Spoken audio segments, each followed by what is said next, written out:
Welcome back to the Hoops Temple podcast. You all know me, Nathan Schwartz, and joining me from Sacramento, an older, a wiser Aaron Schroeder. Aaron, how are you That's doing? I'm doing fantastic. That's right. The eldest chair today. Usually possible chairs, but on these side podcasts, I can pick whatever funny name I'd like. What are we doing today, Nate? We are ranking the top 10 of 2019. And Aaron, I'm going to tell you this. It's been done before. There's lists. They exist. Would you like to Yeah, hear a couple of them? sure. Going into the season, just put everyone's mind into it. Here are the top 15 players as ranked by ESPN.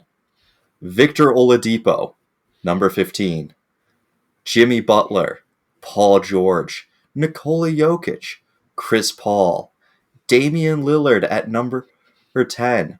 Number 9, Joel Embiid, Kawhi Leonard, Russell Westbrook, Anthony Davis. Number 5, Giannis Antetokounmpo, Kevin Durant, James Harden, Steph Curry, LeBron James. And that's exactly how the season went. Or is it? Or is it? Well, it's not. I think that's the tough part about the lists that we find online, because we're the only people ever to be like, okay, how good was that player, these players in this specific season? Because they make the list before the season and they make it Mhm. after, and both of which are going to be projecting. Rarely is it like, all right, looking back, what actually happened. A lot of injuries are going to take some of those guys out. Chris Paul is not even a name I even consider. Did you look at Victor Oladipo? No, I will say did you? this did at least force me to go look at Jimmy Butler a little bit more, because I pulled up the same list from Sports Illustrated and their top 15 very similar, going 1 to 15. LeBron, Durant, Curry, Harden, Davis, Giannis, Westbrook, uh, Chris Paul, Joel Embiid, Jimmy Butler, Paul George, Kawhi Leonard, Draymond Green, Rudy Gobert, and Damian Lillard. And I was like, you know what? Paul George is floating, or not Paul George, Jimmy Butler's floating around top 10 in each of these. He's in the 10 to 15. Let me double check his season and how valuable was he. And kind of, oh yeah, this is the year that Jimmy forces his way out of Minnesota, kind of Mhm. player tanks a bit. But then it is incredibly valuable for Philly. I just didn't quite get into the top 10. It's not going to be top 10. It's another classic Jimmy Butler season. Oladipo only plays 36 games, by the way, in this season. I think Chris Paul misses like 20. And that was the first, like, all right, Chris Paul's done. He's dead. And he came back. He came back again in the 2020 season. He's really good. It's that vegan diet, as Dylan would always say. Mm.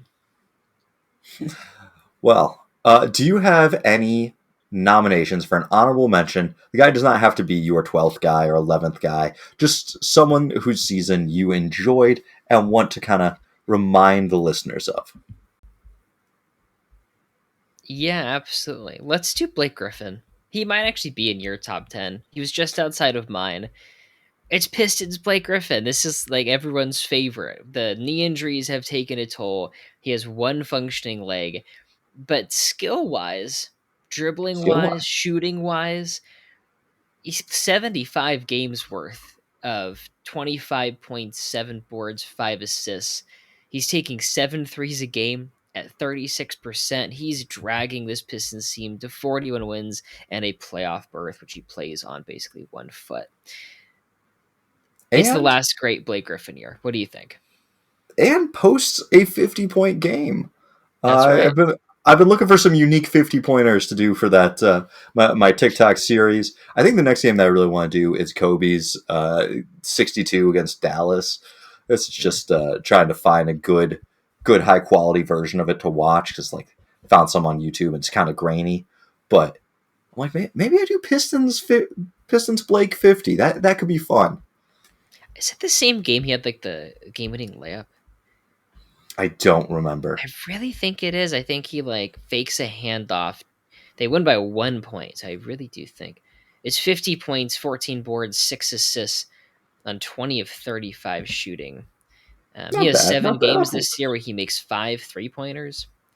He has 3 games with double digit assists. Pretty cool stuff.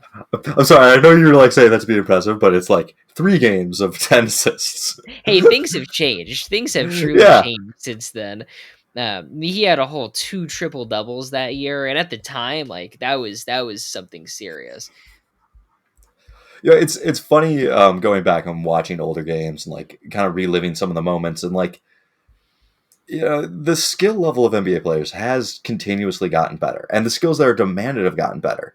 Like early 2000s passing was nowhere near what it is today. Like your average star passer, like not even like Jason Kidd or something like that, but like your average star when he passes, your Vince Carters, your Tracy McGrady's, your Kobe's, nowhere near as good a vision as what we're seeing today. Your average like wing score, nowhere near the 3-point shooter. Your average big man, forget about threes. Like outside of Dirk, no one is putting up threes at this volume, and even Dirk in his title runs in the mid 2000s was still like 3-pointer attempts per game. It's dramatically different. So it's been fun to kind of go back and watch things, go back and try to get in these mindsets. And we're 2019 is kind of the verge of that. The big men all being able to pass, everyone shooting threes. Is the Curry explosion has happened. The league has had a little bit of time to adjust, and now Griffin, 7 threes, 36%, and from in just huge leaps for him. Griffin was not going to be my honorable mention. My honorable mention is not going to be a guy in your top 15. It probably shouldn't be in anyone's top 15, but it's Tobias motherfucking Harris. Western Tobias Conference Harris.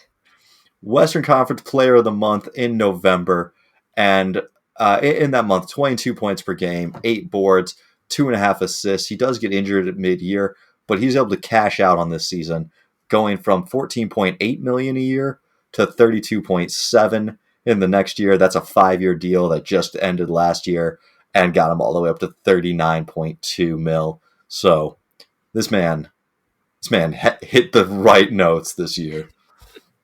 I think No, he really that's did. worthy of an honorable mention. And this is the scrappy Clippers team in the that makes the playoffs, huh? They play the Yeah. Warriors in the first round. Yes, and he In is the injured for that, so he doesn't get any playoff moments. you know, what could have been. Yeah, I mean, average basically 20 a night for the Clippers. He's traded. No, wait, he's traded that season. This is That's yeah, he gets traded from the Clippers to Philly. now you can tell how And closely I looked yeah, into and him. then so it was like they traded with Boban for a first round pick, another first, second, another second, bunch of swaps. So the Sixers got Tobias and Butler and then picked Tobias. Tobias That Harris sounds over about right. Tobias Harris over me? Yeah, it's the age curve thing. You gotta line your star's age. It worked out great for them. Absolutely. All right. Who is your 10th guy? All right, sorry, I gotta derail this for just a second. Do you watch the show Hacks at all No, on HBO? I do not.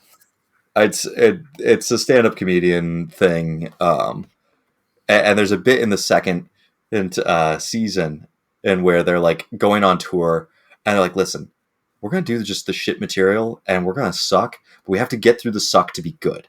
And um the like side character, the assistant, she's making the like reference. She's like, hey, there's this basketball team and their whole thing is like, we're gonna be really bad so we can be really good, and so they were intentionally bad and work through all their issues so that way now they can be good. And the comedian is like, well, are they good now? She's like, I don't actually know. And they're at a bar and they turn to the bartender and they're like, hey, are the 76ers good? And he's like, nah, man, they suck. Just the comedic hammer of like, you know. That's funny. Yeah. All right. So I want to say for this, I feel like there are 10 guys in this, and Hmm. the order is incredibly flexible, incredibly versatile. And Truly. I think as we read through the lists of top 10 and guys or top 15 from Sports Illustrated and ESPN, a lot of this is going to kind of come down to do we value the season the players had, or do we value the player themselves? Hmm. Because I think you could make a case for LeBron anywhere between 1 and 10. Yeah, And I'm going to go with 10. that's where I had him. I landed at 10 too. What My an interesting season. Really quickly, to set the stage, LeBron has been the best player in the world for the Absolutely. last basically since 2011, since 2012, 2012, 2011-ish. I think you could even go back like a little bit further, or it's certainly debatable. Probably as early as 2009. Yeah. Um, I'm sure people would say it's debatable earlier. I think you lose those debates. 2009, I think you start making them with good faith and earnestness. Hmm. But this year, he kind of one. He only plays, was it 55 or 57 games? He plays in 55 games. That's kind of the big thing. But he also isn't as good when he is playing. Compared to 2018, it's a decrease in points, rebounds, assists, It is um, still 27, 8, and 8. And and I steals and blocks, and his efficiency is much worse. And so it's literally worse than everything. Yes. In those 55 games, though, the Lakers are 28 and 27. Mm. And without LeBron, they are 9 and 18. So, like, it's certainly a significant weight that he is carrying. But I think between the fact that he only plays in the 55 games, he does not play in the playoffs, and there is some significant coasting. It's kind of like a self-player tank. It's the classic LeBron game one of let me go out and evaluate, see how I feel, and then I'm either going to turn it on or I'm going to kind of pack it in. Except for he does that for the season. It's season one. Let me see what I want. Let me see if I want to play with these young guys. LaMelo, no, we're shipping his ass out. Brandon Ingram, no. Just they're all kind of gone after this, Man, and what could have what could been? have been? Lonzo Ball. Shout out Lonzo Ball, and then Brandon Ingram, Kyle Kuzma, Josh Josh Hart, Hart, Andre Ingram, NBA legend. Remember yeah, him? Am I getting his name right? yeah. No, you're getting Yeah. his name right. Like the oldest G League player. I think he Yeah. was even president of the G League at one point. Even Something like like the that. player president. And I do have a question for you. yeah. So how many games they win 37 games 2019 without LeBron, like a team led by Kyle Kuzma. How many games did they win 2018? Whoa, it's a team led by Brandon Ingram. I think if you don't get LeBron, like just play an alternate universe, I'm adding back in Julius Randle because he left because he didn't want to stick around with Mhm. LeBron. I'm just saying I how think many games did they win the year prior? It's just oh it's a regular question. the year prior, what was Yeah. it like 32, 33? 35. 35 with a better net rating. And so that's kind of an issue. Because they don't trade like I do think Randall ends up going.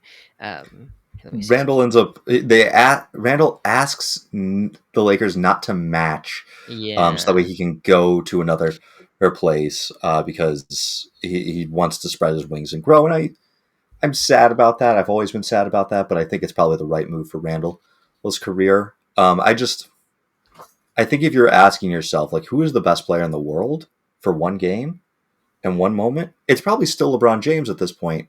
But if we're asking who had the best season, who played the best this year, I think LeBron is a healthy 10.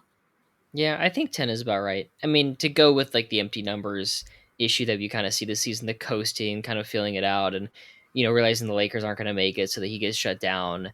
And I mean, for them to literally be worse, like they win 2 extra games, so their net rating is worse than a Brandon Ingram led team. Like that kind of shows the structure. He was waiting for a trade to happen, but Hmm. did you have Anthony Davis in your top 10? I did not. Did you? Okay. No, I had him at 11. It's a very similar story. I mean, you see in the next season, LeBron and Davis are arguably 1 and 2. Like they're both just so good. But it's not that year. Like Davis is phenomenal, and he spends the entire season trying to get traded and trying to bitch his way out of New Orleans, and Yeah. he's super injured. He's so good though. Um, just Well, like really, 26, 12, and 4. Net rating is great. his true shooting is fantastic. They're 8-18 without him. Um, He's 26, 12, and 4 on the year, but over the first 41 games that he plays in, he's 29, 13, 2.5 blocks, and 4.4 or assists. And then comes the trade push where he's sitting out games where he's only playing 20 minutes a night, and that pulls his averages down. But like the first 41 games are insane. Like to go back to the initial ESPN list, LeBron, then number one, Curry, Durant's number four, Davis is number six. Each of those guys has suppressed values from expectation. Curry because he's playing with Durant, Davis because he's demanding trade, LeBron because he's shutting it down early, and it really opens up the belt, the top player in the league, the conversation. no, absolutely. All right, Uh, moving on. Who's your number nine? I had Embiid, Joel Embiid. Okay, Did he make your okay. top 10? Yes, I think we're gonna have the same top 10 in Okay, here. If you're not having Davis, can I just? I'm gonna ask. Do you have Kyrie Irving? no, Do you have Russell Westbrook? no. Then we probably have the same top 10. It's kind of, and I feel like it was kind of clear. This is such a horrible shooting season from Westbrook. This is like statistically the worst jump shooting season the league has ever seen. He still gets his accolades because he puts up big box score numbers, but dear Mm-hmm. God, his jump shot is just so broken. Um, and Kyrie Irving, I think this is one of the best Kyrie years. Like I think he is close to top 10. He's second team All NBA. Just not fantastic in the playoffs. Yeah, I think the Yeah, top 10 is pretty strong. yeah, yeah. I'm right there with you on all of that. Okay, so your or number or nine is Joel Embiid. I had him at 8. But I can see the 9 case. The playoffs, the knee tendonitis really gets to him. And over the course of the playoffs, he's averaging just 17.5 points, 8.5 boards, 3 assists, 4 turnovers. Or sorry, that's not the full playoffs. That's just against the Raptors. Yeah. But I think despite this, the 76ers are plus 20 with him on and negative 21.1 with him off. 28 a night, a career high 14 rebounds per game, 2 blocks a night. I think there are a couple of things that go into his flaws. Knee tendonitis, Marcus Gasol, a really hard thing, two very difficult things to deal with at the same time.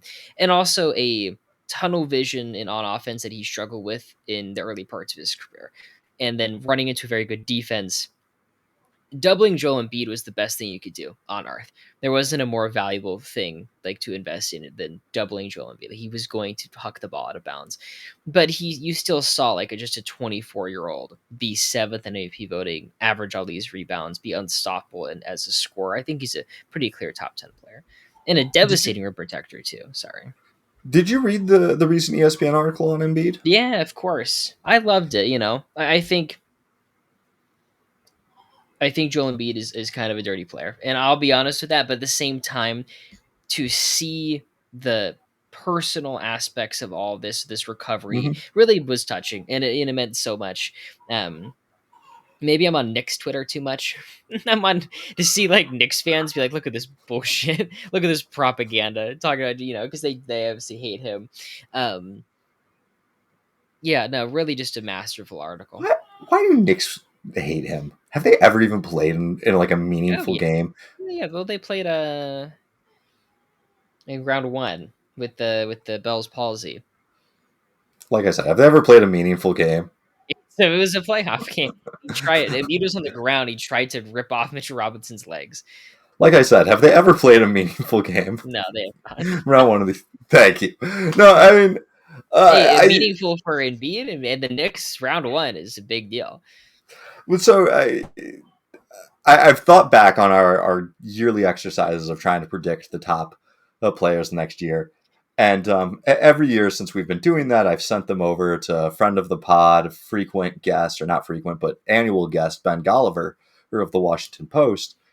And almost every year, his response has been Embiid too high.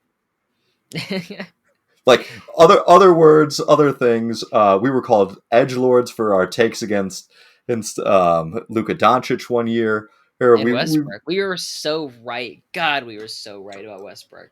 we've had we've had good back and forth, good discussions with Ben, but consistently every year he has said Embiid too high.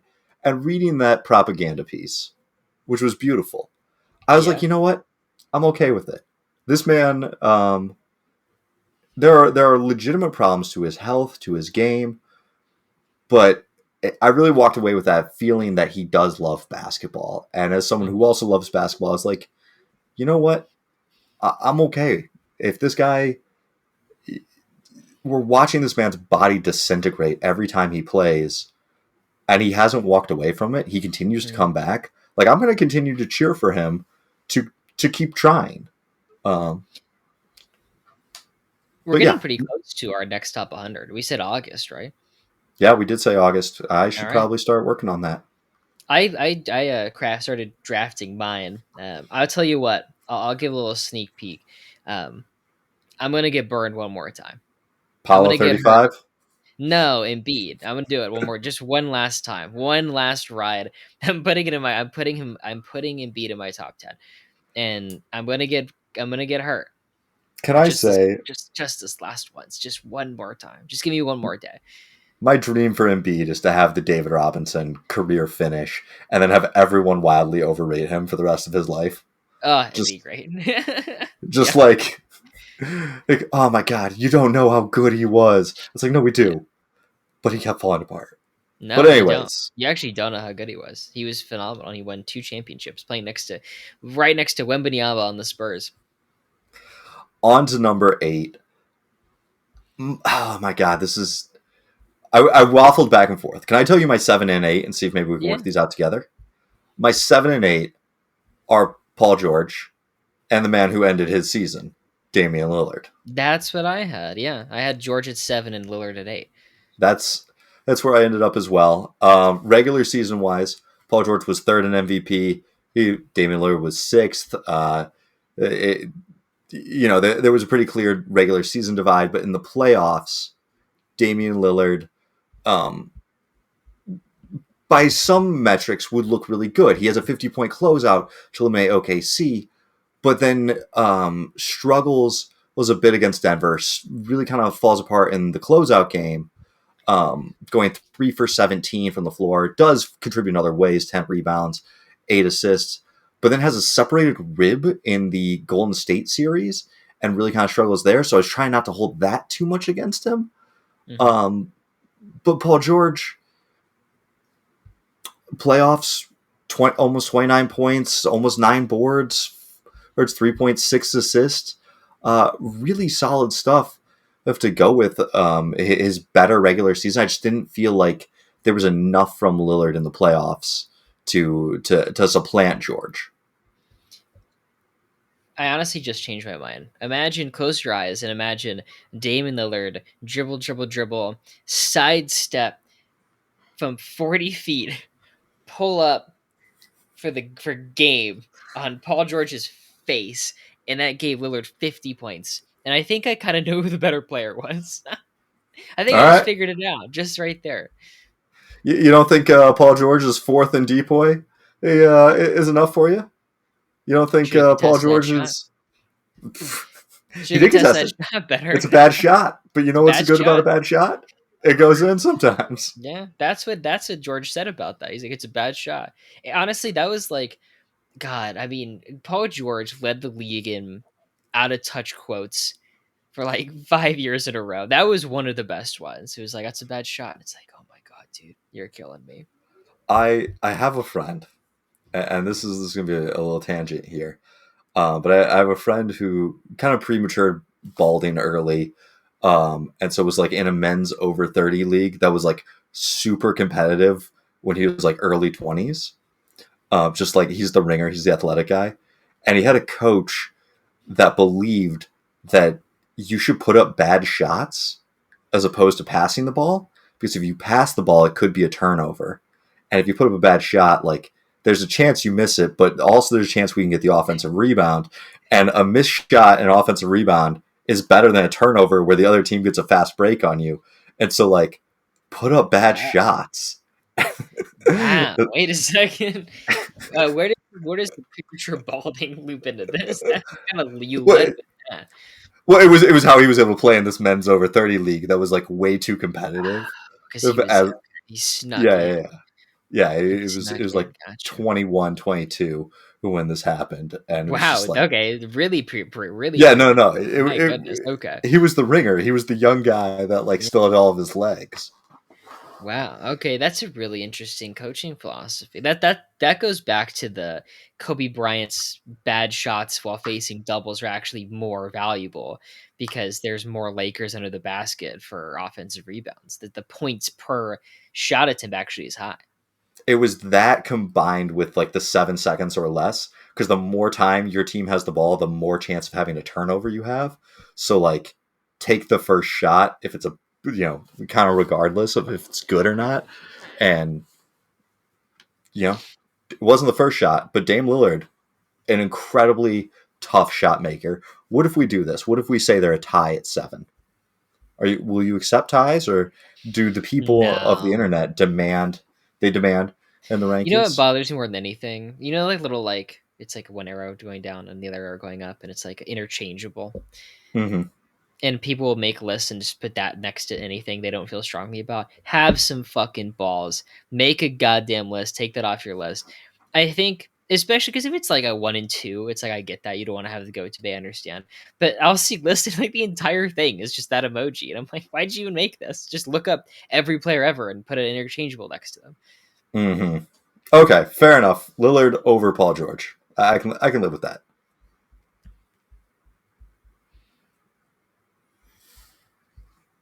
So at this point, we have LeBron at 10. We have all right. I put all the names on a list, and I never reorder them. I just kind of because I was rushing to get this done, and so I'm like, Yeah. where did I end up with these guys? LeBron, Joel Embiid, Paul George, Damian Lillard, Yep. going 10 and through. So let's finish out the first 5 guys. Who is your number 6? Jokic. Nikola Okay, Jokic. Where were you with him? I had him in this range. It was either going to be him or Durant at this point. Mm. I think the top 3 is such a lock in my mind, and then Curry. We can talk about Curry in a minute, but Okay. Jokic bursts onto the scenes. Like I read those lists, and ESPN was like the reach putting him at 12. And then he comes out, he's fourth in MVP. He's all NBA first team. He gets his first All Star appearance. He is still not much of a scorer. It's just 20 points per game. The assists are still growing. It's 7.3 assists, 10.8 boards. Like he's really starting to become the versatile, do everything thing star. But it's we've given up Nurkic and we're still trying to figure out how to actually play Jokic ball. What is this? How do we commit fully to him? And he also really shows, I mean, it's his first time in the playoffs, and he shows immediately that he is an all-time great playoff riser. Mm-hmm. 25 a night, league high 13 boards, 8 assists, basically 50, 40, 85 splits. And they beat San Antonio. They go to 7 with Portland. This roster is also so bad. So I looked at that game 7 and log, and I was like, it's not a great Jokic game. He's like 45% from the field, solid numbers, whatnot. But I was like, only 2 assists. How does Jokic only have 2 assists?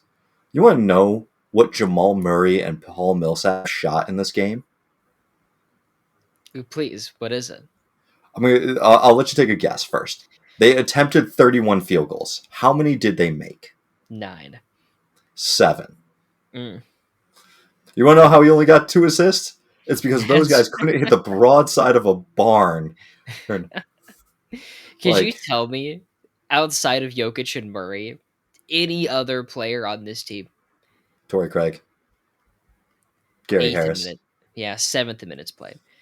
Um, I was just looking at the roster.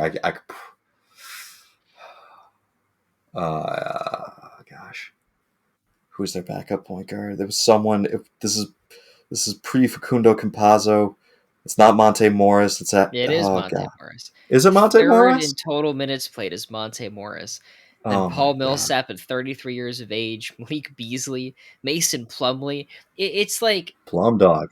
it's just not a contending roster. But Jokic elevates his teammates to such an elite level, even at just 23 years old. That a team Yeah. of basically like young Jamal Murray and scraps is 54 wins and the eighth best net rating. Yeah. He kind of And sucks on defense. Just I criticized every player. I'm not going to not criticize Jokic. The Blazers torch them. Flamethrowers, man, flamethrowers. Like it's CJ and Dame just take turns on them. they do take turns on them. And basically the turn is Gary Harris guarding you? Cool. If he's not, like go off, King, because like that game seven, Gary Harris does a good job of limiting Lillard. What was it, like 2 for 17, three for 17, for Lillard. But CJ goes off for 37, and it's an efficient 37. And it's like, well, fuck, you can only do so much. I really hate CJ McCollum. Just tossing that out there. I just think I find Future, him annoying and current Wizard, current CJ Washington McCollum. Wizard. He just kills the Kings, just torches them. I feel like when we played like on opening day, we played the Blazers a couple of times, or maybe the home opener, and then we played the Pelicans. Like when the Pelicans were just crushing us over the last couple of years, like oh my god, like CJ McCollum, like please leave me alone. The number of times it feels like Zion's been healthy against the Kings, and maybe it's not Zion, maybe it's the Ingram games go off. The way the Pelicans have found ways to like go off Mm-hmm. against the Kings is truly funny. It's like they're like, oh wait, this is a winnable opponent. Yeah. We're gonna rest guys the previous night. We're gonna make sure we go get this one. All we need to do is go 500. We'll tank a game so that we be ready for Sacramento. Zion averages like I think it's like 28 on 65% shooting against us or something. It's just so stupid. But okay, Jokic locked in at 6. Is Steph Curry your fifth guy? No, Kevin Durant. Really? Yeah. I kind of prefer So Durant. here's the thing. We all prefer Durant when Durant's healthy. When Durant's healthy. He played 78 games. He tore his Achilles at the end. That doesn't change who's better. Oh, he trained his calf and then he tore or his Achilles. Yeah, I just don't. I don't feel like an injury in the playoffs is enough to convince me of that. So what I think is enough to convince me of that is not so much the fact that he goes down, but it's that Curry goes up. Once Durant goes down, Curry is putting up 32 points, 6 assists, 6 boards, or it's for the rest of the playoffs.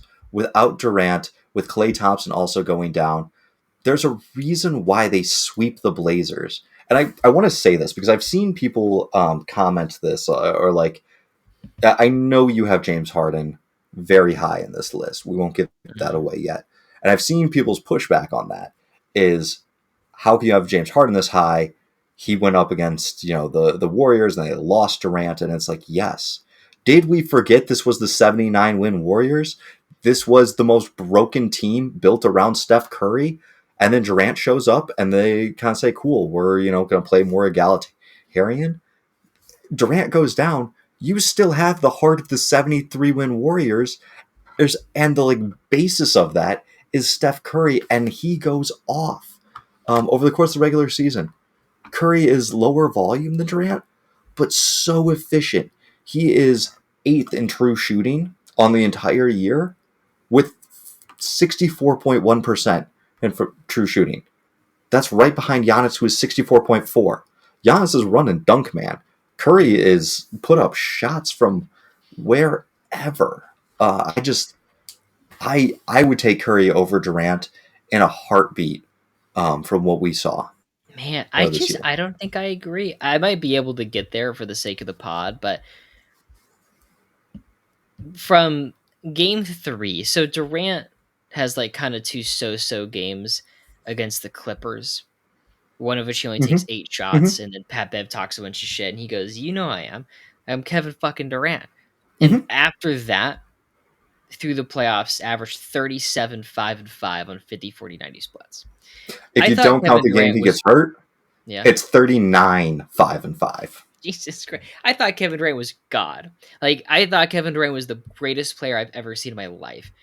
during these runs. And the fact when he got injured, I don't know, man. I'm not a good person in this way. I was fucking thrilled. I didn't want Golden State to win another title. So I was like, oh, this is great. Like I was sad he tore his Achilles, of course, because that's like, very serious. But the calf strain, I'm like, Yeah, anything to yeah. get Golden State off my fucking TV. Like, please. They've won every title last 2 years. Um I didn't want to see him three-peat, and I hated them. And Kevin Durant was the best player in the world. I think Durant, without injury, would be one. I would agree with that. Without injury, where we don't get to see Curry elevate himself, I would feel more strongly about Durant. I'm not going to be too upset about this either way. We're talking 2019 basketball here. Can I get you there with Curry, or do you want to stay with Durant? I really think I like Durant. I really felt like Durant was better than Steph throughout the regular season. He was healthier than Steph throughout the regular season. He was better than Steph throughout the playoffs, and then gets injured. Is that injury enough to make Steph better, even if Steph is fantastic? Because it might be Steph's best finals 2019 as well. Um, he's really good. And 30 to points a be, night. I will also just once again reiterate this is without Durant and without Clay. The team has lost a lot of their depth. The Yeah, defenses Clay's are then there. able to. He misses a He's game. not the same. Yeah, But he averages 26 a night. He's fine. He's fine. He's all right. I think he leads game 6 in scoring. He's 30 points. He's fine. he's rushed back from injury. Shouldn't be playing. Just catch and shooting. And the whole defense is focused on Curry. And he did get injured. The whole defense. I mean, Yeah, the it's whole kind of crazy. defense. Clay had 30. He had 10 free throws in game 7. He 10 gets a free really throws. nice dunk, like where he kind of, like everyone's Man, just expecting him to just spot up. I think it might be his first basket of the game. It's either the first basket of a quarter or first basket like coming out of a timeout, and they do like a designated Clay play that he normally is like a catch and shoot in the corner, and everyone's just ready for this and like taking away the corner, and he just backdoors it so smoothly and dunks it. Steph's 1 for 6 from the field in the fourth quarter. The Warriors were leading heading into the fourth of game 6. Clay gets injured badly, and then from there, the Warriors just they don't have enough. Mm-hmm. It is kind of insane that like Steph, Draymond, Iggy, Looney, and Sean Livingston. It looks like DeMarcus Cousins a little bit almost beat Siakam, Lowry, Leonard, Gasol, and Danny Green. I feel like the 2018 Raptors are overrated. I'm just tossing that out there. Not that like they're not a great team, but I will see people in my like best finals runs, best teams of all time. They're like, "Where are the 2019 Raptors?" I'm like, the 2018 Raptors are just like pretty good. Like, I, look at this team, look at this roster. It's Siakam, Lowry, Leonard, Barkasol, Danny Green, Serge, Fred. But it's really good having Steph Curry on the team, and they almost win anyways. I think I think it's a little bit less of like how good are the Raptors and more of like how special is this run, like a little bit of like the '04 Pistons vibes of like they overcame so much and they did so much to get there, and they beat this juggernaut that no one thought would be beaten. um that makes it really special to the fans. And like I honestly never thought I'd be a Raptors fan. I remember getting NBA 2K, or not 2K, NBA Courtside Jam with Kobe Bryant into on it, the 99 2000 game on the N64, or with Antonio Davis, Muggsy Bogues, Del Curry, Vince Carter, Tracy McGrady, the Raptors of old, and like falling in love with the Raptors, and them becoming my Eastern Conference team. And I always watched them, but kind of watched them a little bit with like kid gloves on, like, hey, we're having a good year. This is fun. Jose Calderon, Jorge Mhm. Garbajosa, Andrea Bargnani. They like the meaningless, games that I never really felt like they were going to truly compete for a championship. And so it was like a super special run to watch them actually do it. Yeah, Um, certainly. kind of like a mid-major college team that you're like, hey, can we make the Sweet 16? That's a successful season. And it's like, oh shit, we just won the national title. It's honestly so insane looking at this Warriors team. It's basically like Steph, Clay, Draymond, and a bunch of garbage and a bunch of Mhm. trash. Iguodala's getting up there. He's still pretty effective, but man, just what a special core. I'll ask you this question: fully healthy, no Clay injury, no Durant injury. How many games did it take Golden State to beat Toronto? 5. 5, maybe 4, maybe Uh, 4, depending on the night. 5 or I 4. mean, I've got my Kawhi spiel about how impactful and how special Kawhi No, was he this was. year. I think Kawhi can get a game off of them, but like without Durant, they blitz. It's Portland. Portland makes Western Conference Finals and gets their asses swept by a Handed. Durantless, Mm, like the Houston, really good team, and Harden doesn't. He doesn't have great games 5 and 6. Like they're not. typical, but I mean, Yeah, 35 a night. yeah. They're not like bad game 5 and 6. It's just not like, oh, I rose to the moment. I had a 40 Yeah, piece or something. yeah, Um, but like the Warriors, with or without Durant, we're such a good team. This is why we were mad that Durant went. Like anyone yeah. that criticizes, like, you couldn't beat this war. No, that's why we were mad that arguably one of the 3 best players in the league goes and joins arguably the best team in the league is because without him, they still were better than everyone else. Yeah, it's absurd. Okay, can we do Steph and then Durant? I really do want Sure, Durant more. All right, I sure. All appreciate it. right. I appreciate it. Curry at 5. I have Durant at 4. Unless you want to try to make a case to bump either of them up. I think my 3 is a little bit shaky. I would like Durant.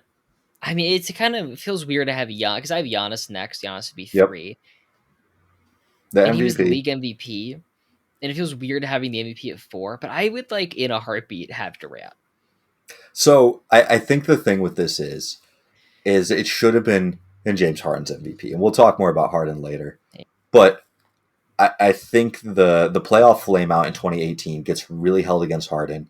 The Giannis rise to Yeah, prominence. it's exciting. People get swept up in it. They want the new face. The Bucks have the best record, so you got like the best player, best team stuff, and it's the best player in the league. Um, Giannis is player of the month of the Eastern Conference in November, December, February, and March. He leads the league in true shooting added. It's a great season from him without a doubt.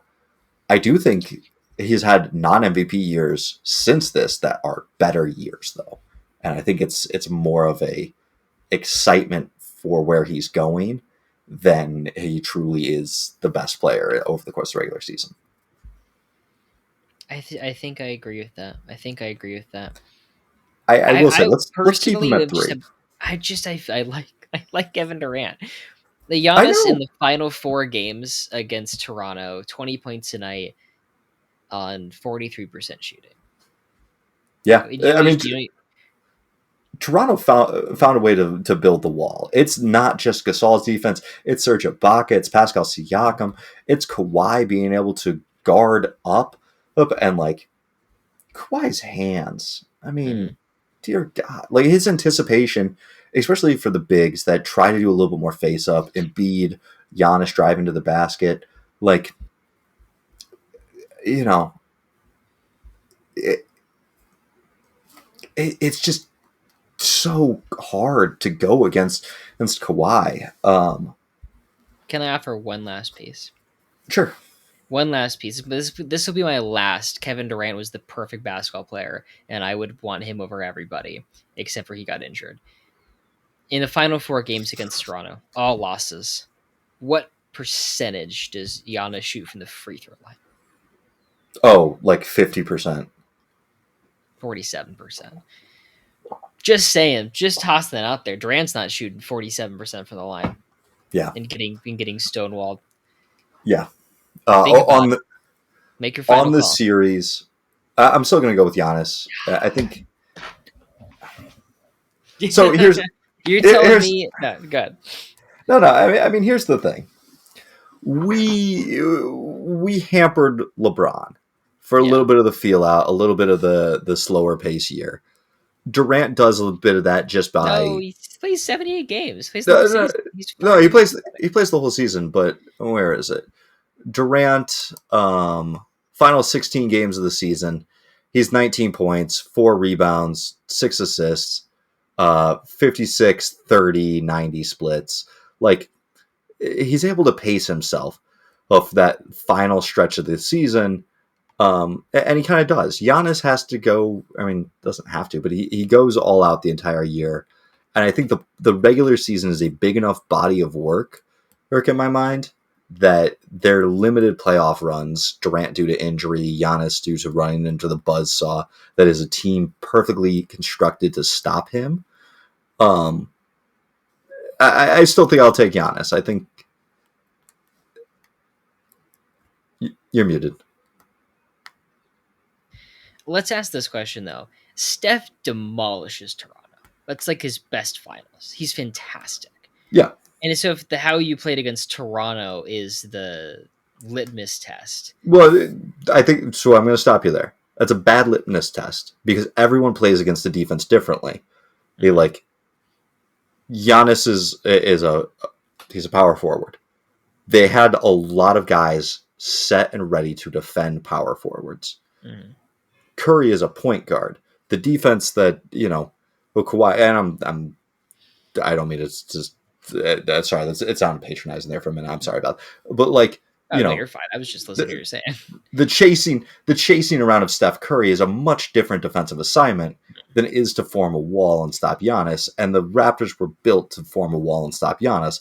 They were not built with like speedsters to chase Curry, guys who could well navigate screens. Like Kawhi is going to, if Curry wasn't on the court and they had Durant instead, I think Durant would have struggled more against Kawhi than Curry would have struggled against Kawhi, and that's nothing to say of like who is a better player.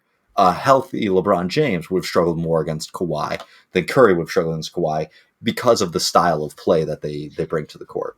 I'd argue that like that's I understand like the team construction definitely hurt Giannis's impact more. But I, mean, I think that's more of a flaw of Giannis. That's something he gets better at later on.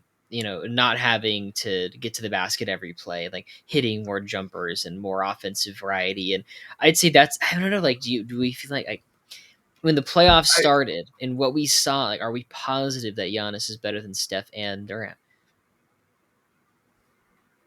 I mean, Who do you he want? very convincing. We're getting back to this. So we started this off with LeBron James at 10. Yeah, And I want to maintain that consistency because if you ask me who do I want, yeah. I probably You want want Durant. so we should move LeBron up. Yeah, do you want to move LeBron up to? Do you want to put Durant at 3 and LeBron at 4? Because I'm just saying. Actually, do you want to put them at 1 and 2? Because I'm just saying I want those guys more than anyone Mhm, else.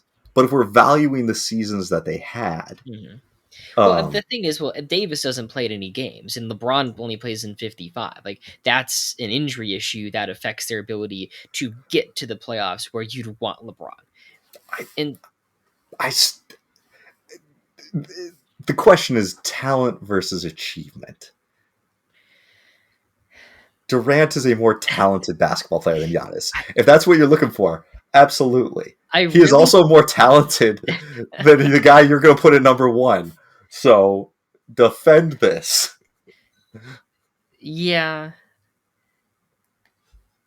I really, it's so interesting because him and Steph really split like their like Steph's fifth in MVP voting that year, and he only Mhm. plays in 69 games, and Durant's down at 8. Um, for whatever reason, let me look at like the on-off numbers just for a second. I I think I'm got fine with playoff on that. off numbers pulled up here. Yeah, the more Draymond stuff. Get out of here, Draymond.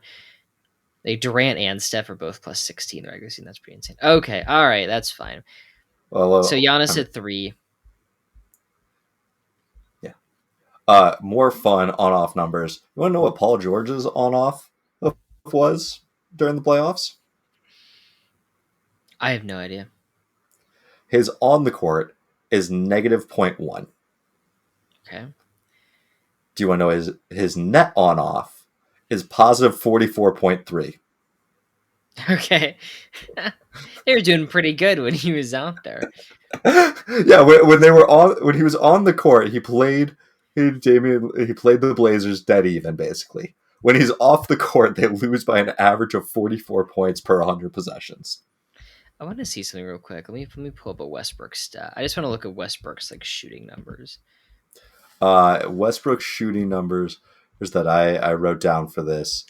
In the playoffs, he is 36% from the field, 32.4 from three, and 88.5 from the line. Actually, solid free throws. Was not that solid over the course of the regular season. This is just the worst jump shooting season of all time. So he actually shoots 63% around the rim, which is one of the highest of his entire career, but only 32% from the mid range and 29% from three.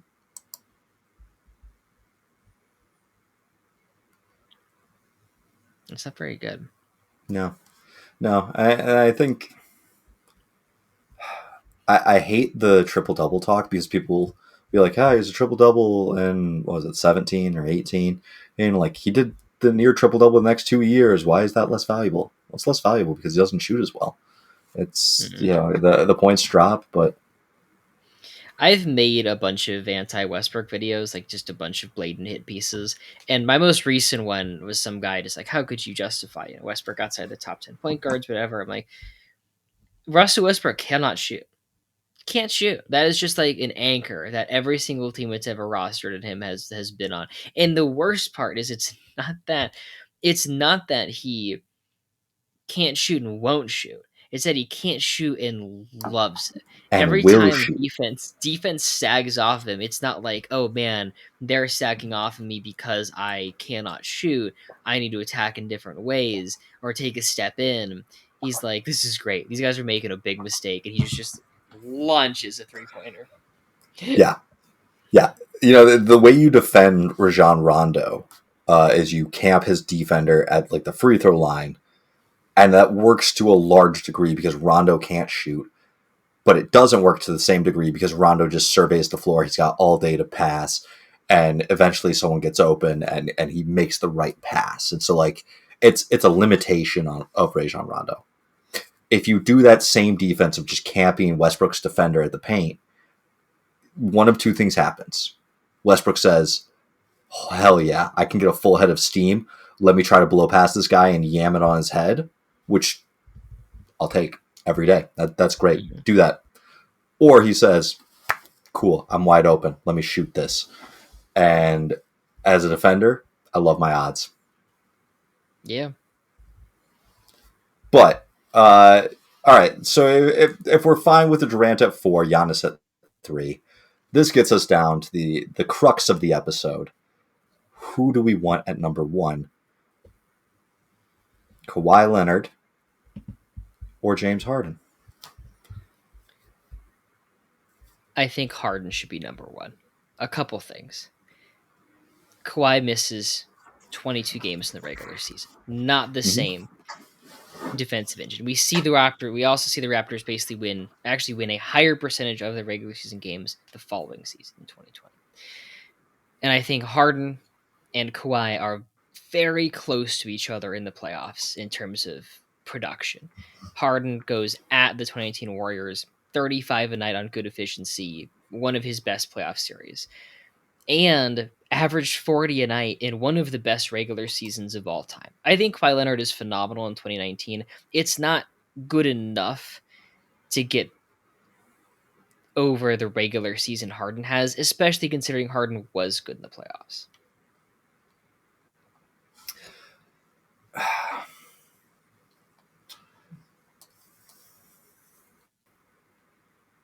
I mean, you legally have to agree to that. I so I think if we're going to maintain consistency Yeah. with kind of holding back like LeBron for what he did in games he missed and holding back Durant for games he had and games he missed, I think that's the right move. Kawhi's playoffs are phenomenal. And first off, the Raptors get the second best record in the league Now, of course, the East is weaker than the West. Kawhi is able to miss games, and the Raptors are still able to win them in ways that you can't do if you're in the Western Conference. But still, best in the or second best in the league. Kawhi leads the playoffs in VORP and win shares. He has an on-off of plus 16.8 or 16.7, depending on which page on Basketball Reference I look at. So I'm guessing it's like 0.16.75 or 749, and it's just a rounding error, because if you go to Kawhi's page, it's 16 point point 0.8, and if you go to the like play-by-play stats for the playoffs, it's 16.7. So I'm really guessing it's a wafer thin rounding error. Um, but second round on 40 minutes a night, 31 points, 10 boards, 4 assists on basically 47, 35, 88 splits. Um, Incredibly good numbers, but not like the most insane numbers we'll ever see or talk about. But he combines that with a wall of defense that stops Giannis, stops Embiid, and he's got help. He's got other good defenders. But what helps those other defenders is that Kawhi can take turns on those fours and fives and really help dig down and uh, make the bigs' lives easier. I mean, it's not like, as much as I love Marc Gasol, it's not like Gasol is going to stop Giannis and Embiid with his Memphis team, but he is stopping them with the assistance of Kawhi.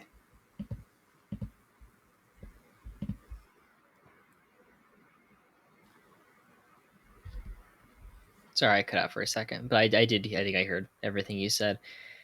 It's a phenomenal two-way season. 30 a night with elite defense, clutch shots. You have the shot against Philly. He has 36 in a double overtime win against Milwaukee. If they lose that, they're down 3-0, but they end up winning 4 straight. He was always right there in the biggest moments. Do you know what the Raptors' net rating with Kawhi was in the regular season? I mean, I can grab it if you want it, or if you've No, I got it have already. it. Okay. This is the question. This is a narrative based question. I'm here No, to what? push agendas. It's +4.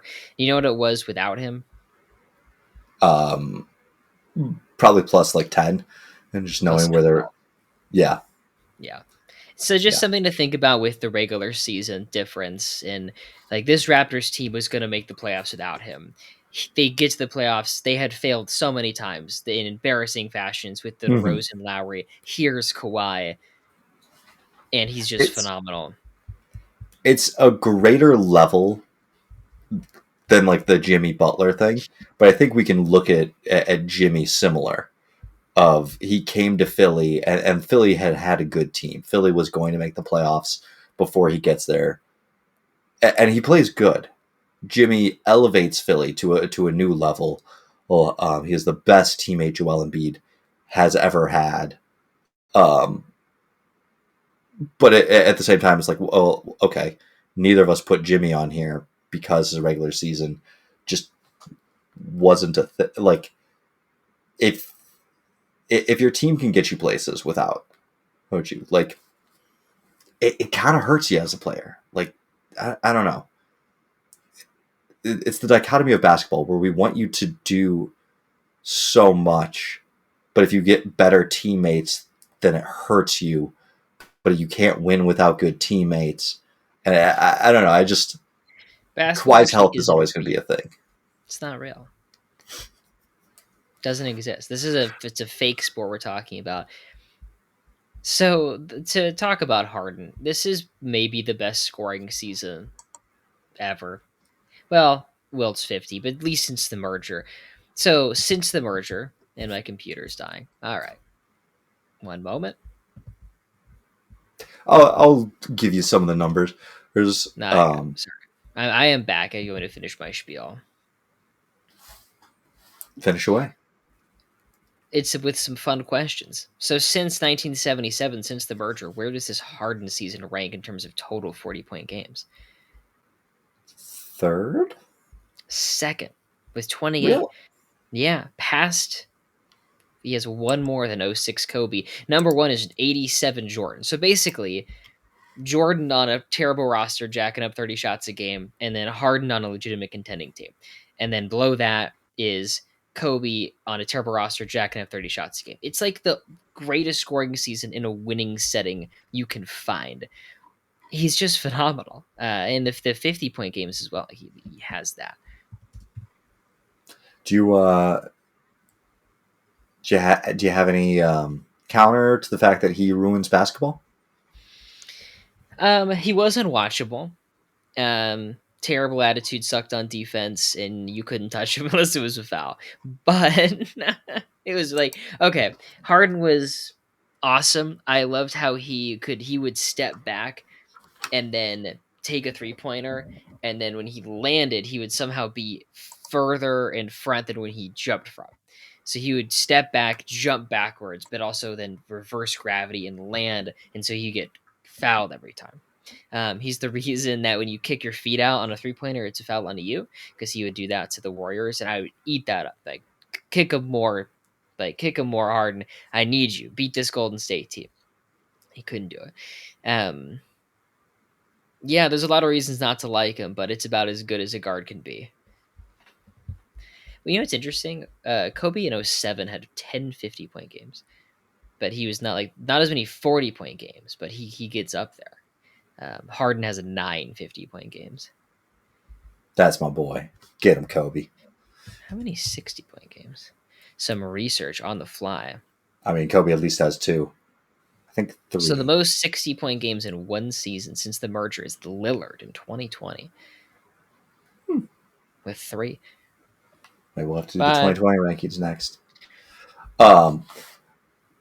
One more feather in the James Harden versus Kawhi cap. Aaron, how many player of the months do you believe that Kawhi got during the course of this year? maybe 1. 0. Okay. How many times do you think Kawhi was player of the week? 3. Also 0. Okay. Now, this is just regular season. Yeah.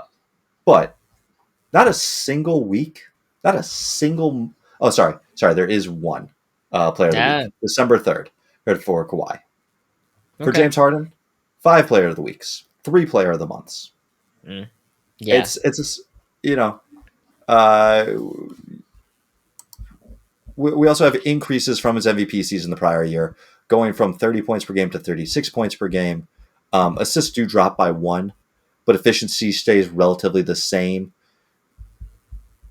Harden, to speak to the free throws, though, Harden shoots 74 more free throws. 234 more. Can't read my numbers. 232 more free throws than second place in free throw attempts, Joel Embiid. Mm.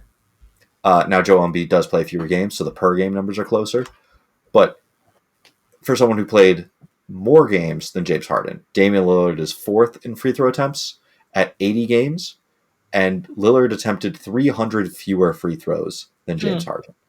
Harden was a master at drawing fouls. Now, he would hook your arm and make you foul him and be like, why are you hitting yourself? Why are you hitting yourself? Why are you hitting yourself?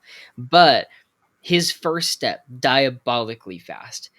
The chance that he might pull up, unattainable. And the chance that he might do a step back 3 was a nightmare for defenses. You had to both be in front of him and behind him at the same time.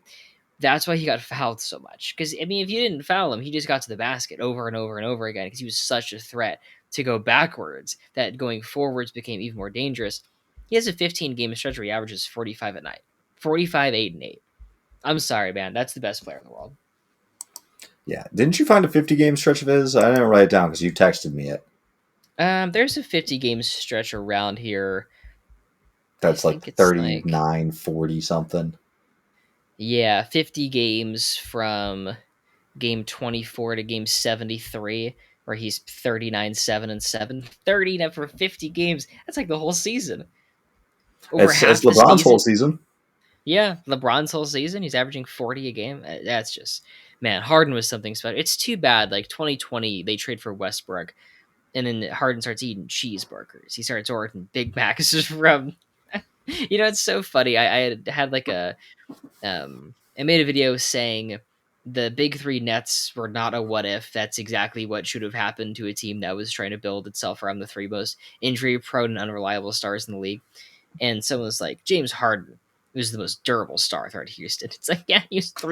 350 pounds and he was trying to get traded. Like when he was in shape, yeah. But here's him at 280 trying to get traded. That's not a good look, and he has never lost that weight. Go back and watch like 2014 Harden. He is so skinny. Like he is one of the better dunkers in the NBA, and I don't even know if he can dunk right now. Let me see here. Found an interesting stat that I kind of liked, which is how many times guys got blocked in the playoffs. Because Interesting. um, I decided that I actually want guys to get blocked. It's like the guy that has an amazing assist to turnover ratio because he never makes the risky pass. Like sometimes having turnovers can be a good thing. In the playoffs, in my mind, you're attacking the heart of the defense. You are getting blocked. Kawhi Leonard leads the league in it with 29 shots blocked over the course of the playoffs. Also leads the league in and ones with 27 in the playoffs.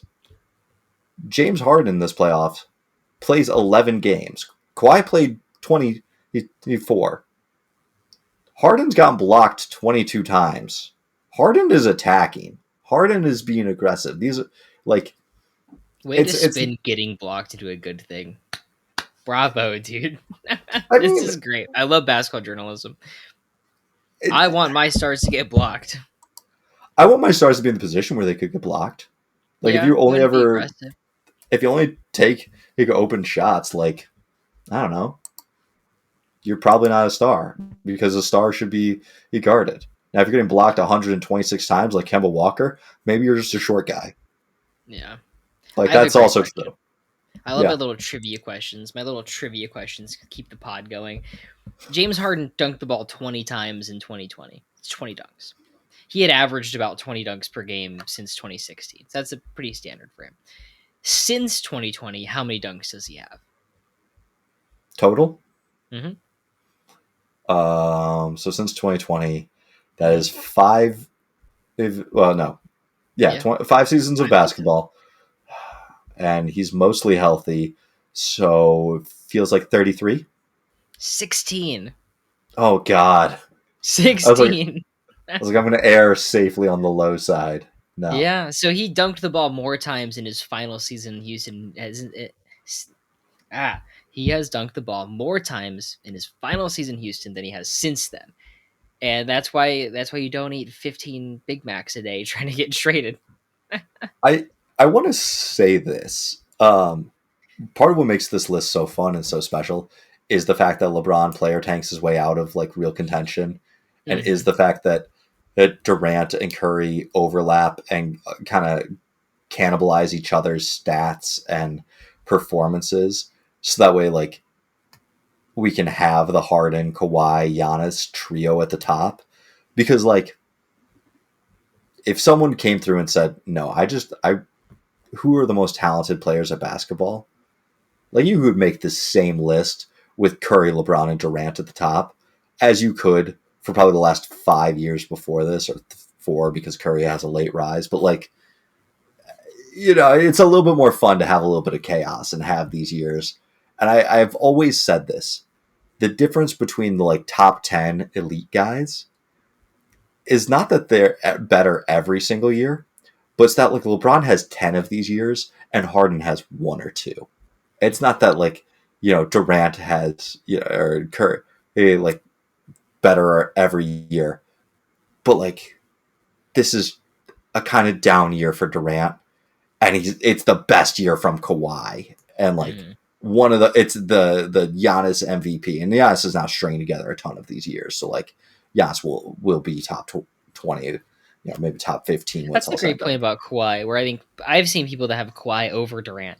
They're like, oh, the championship rings, and he led his own team and whatnot, and that was a real sentiment. I mean, probably closer to to 2019. But yeah, Hmm. this is a down year for Durant given the the injury he suffers at the end. It's not a fantastic regular season by his standards, like eighth in MVP voting, and yet I'll be here like saying that all the guys in the top five, if you were to shuffle them, if you told me Steph was the best player this year, like I wouldn't even fight you that hard. I just wouldn't. This is a You very fought me open pretty year. hard about having him at number 4.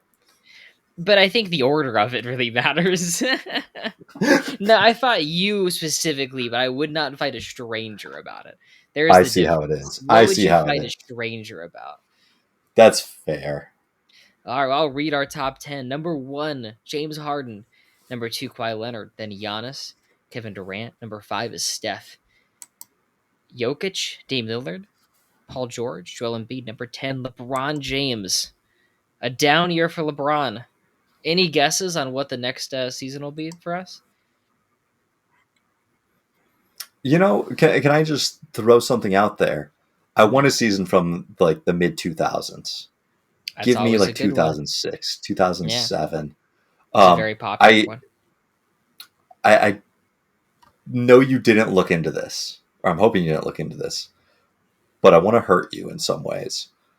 Yeah, maybe. Can you name the all rookie teams From what? from 2019, 2019. the year that we just did? So this is coming off the 2018 draft. So it's Yep. like Aiton, Luca, Trey Young. Um,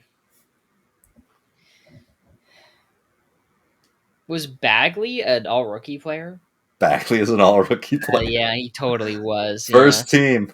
You've gotten 4 of the first team guys: Aiton, Bagley, Luca, and Trey Young. So it was Aiton, Bagley, Trey Young, Luca. Who was fifth? What team was drafting fifth? Was that Jaren Jackson? Memphis. Yep. Yeah. Yeah. The top 5 players all made an all rookie first team. It was a perfect Okay. draft. They got it Yeah. right. That's it. That is interesting. Who are the second teamers? I can't think of any. Shea Gilgis Alexander, Oh, who okay. slipped Was it Miles down a bit. Bridges? Miles Bridges is not. Okay. Landry Shamet, Oh Colin God. Sexton, Mitchell Robinson, and Red Velvet Kevin Herter. Wow. Kevin Herter.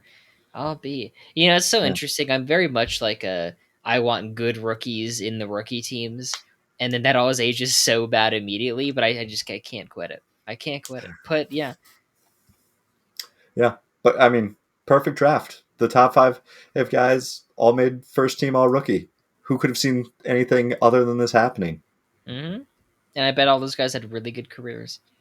Absolutely. If only there was some way to know how their careers looked Yeah. in 2025. I remember when Bagley got drafted, and like a week after that, a report came out that Bagley's only 6'7". Like he without shoes, he's only 6'7". I'm like, oh my fucking god! He just took a 6'7" power forward with no face up game. Oh lord, what did we just do? I legitimately do think that Luca is taller than Bagley, or at least at the same height. That's why Bagley kept the fro. Yeah, You know, that's for that's sure. always been one of my theories is that guys with fros are actually a little bit shorter. It's like Kobe Jared wanted to be Allen's like 6'8". 6'7". I could see If that. you if you look back at like some old Kobe basketball cards, there's like I've got some from like '99. He's listed at 6'8" in them, and then he slowly drifted back to being 6'6", like when he started going to the bald. And I'm like, you were just measuring your fro, weren't you? You were giving yourself those extra inches as soon as Must you have been. shaved that head. Like, but all right, perfect list. Good job, Aaron. Where can the people find you?